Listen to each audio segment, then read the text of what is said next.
花5分钟教会你钩织这款兔耳朵娃用小背包，用到的是维棉4股线材 2.0 型号钩针，一起来学习吧。把线绕在手上，捏住，钩针放在线上绕一圈，捏住，钩针绕线带过线圈，拉紧，这样就是打了一个结，钩针绕线带出线圈，这样是钩织了一个锁针，继续绕线带出线圈，钩织锁针，一共钩织14个锁针。14个锁针结束后，钩针绕线，回到第3个针目里钩织长针，钩针穿过去，绕线带出，接着绕线带过前面2个线圈，继续绕线带过剩下的2个线圈，这样是钩织了一个长针。在第1个针目挂上记号扣，绕线继续钩织，下个针目继续钩织长针。后面依次在每个针目钩织一个长针，一共钩织12个长针。钩织到还剩几个针目的时候，把线头藏在针目里面，钩针绕线穿过去，把线头放在钩针上面，绕线带出钩织长针。后面继续钩织长针到结束。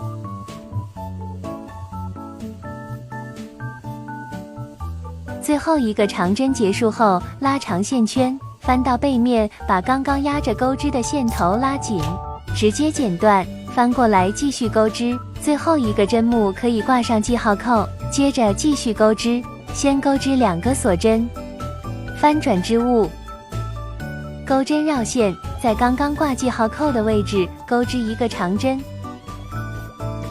这里如果不太容易找到针目地宝字，可以挂上记号扣，绕线继续钩织，每个针目钩织一个长针，这一行一共12个长针。最后一个针目不太好找的，也可以挂上记号扣，这一行也钩织完成了，这样是钩织了2行长针，钩织2个锁针，翻转织物继续钩织，还是钩织一行长针。这一行长针结束后，钩织2个锁针，继续翻转织物钩织长针，一共钩织12行长针。这里我已经钩织了12行长针，你们钩织完成后可以数一数是不是12行。最后直接钩织一个锁针，拉长线圈，把线剪断，线头拉出，拉紧，这样主体就钩织完成了。对折钩织书包的边边，上面留3行长针。这样对折后固定，不太熟练的宝子两边可以挂上记号扣固定。在右下角入针开始钩织，挑最边上的2根线入针，将线带出，钩织一个锁针，接着钩织一个短针。没有固定的针目，只需要把2边链接在一起，钩织短针即可。后面线头压着钩织，一直钩织短针到对折处。对折处的短针钩织完成后，就是绕着包盖钩织一圈短针，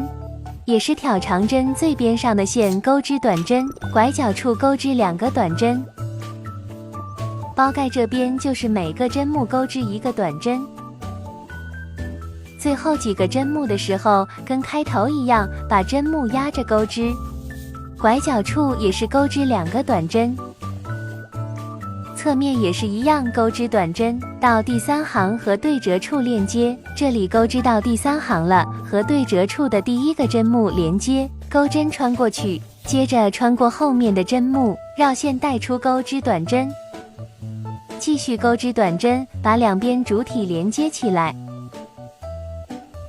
最后一个短针结束后，直接拉长线圈，把线剪断，线头拉出拉紧，用缝合针把线头穿到背面藏起来，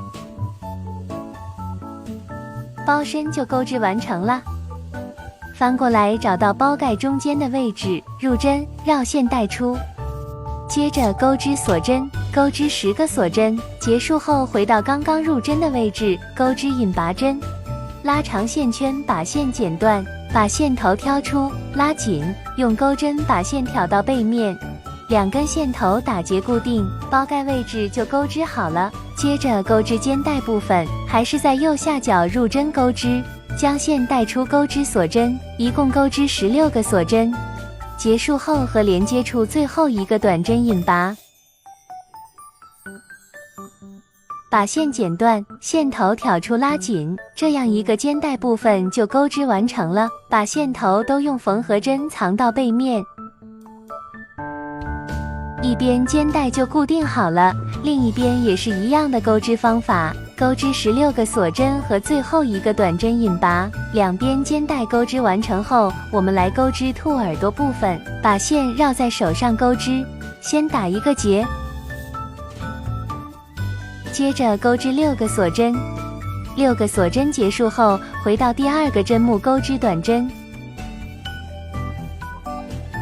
接着绕线，在下个针目钩织一个中长针，钩针穿过去，绕线带出。钩针绕线一次性带过钩针上3个线圈，这样就是一个中长针。继续绕线，在下个针目钩织一个中长针，接着绕线，在下个针目钩织一个长针，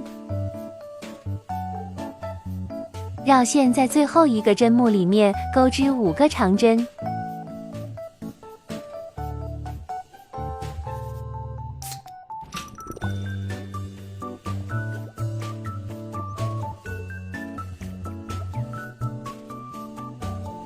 这样一个针目里面就钩织了5个长针，绕线在侧面针目里钩织一个长针，旁边线头压着钩织。下个针目钩织一个中长针，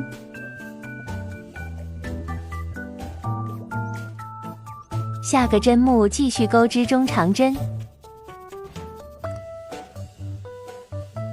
还剩最后一个针目，钩织一个短针，线头可以不用压着钩织了。短针结束后，和第1个针目引拔，拉长线圈断线，线头挑出拉紧，把线头挑到背面。刚才压着钩织的线头可以剪断了，这样一个兔耳朵就钩织完成了。背后的线留点线头剪断，打上热熔胶，粘到包盖上面。没有胶水的宝子也可以缝在包盖上面。另一边的兔耳朵也是一样的操作，两边兔耳朵都粘好以后，来粘兔尾巴部分。拿出这种小球球粘在包身上面，粘好以后就可以把包盖扣上了。这样兔耳朵双肩包就钩织完成了。给娃带上试试大小，刚刚好的尺寸。背上小书包上学去啦，是不是超级简单？快点学习起来吧！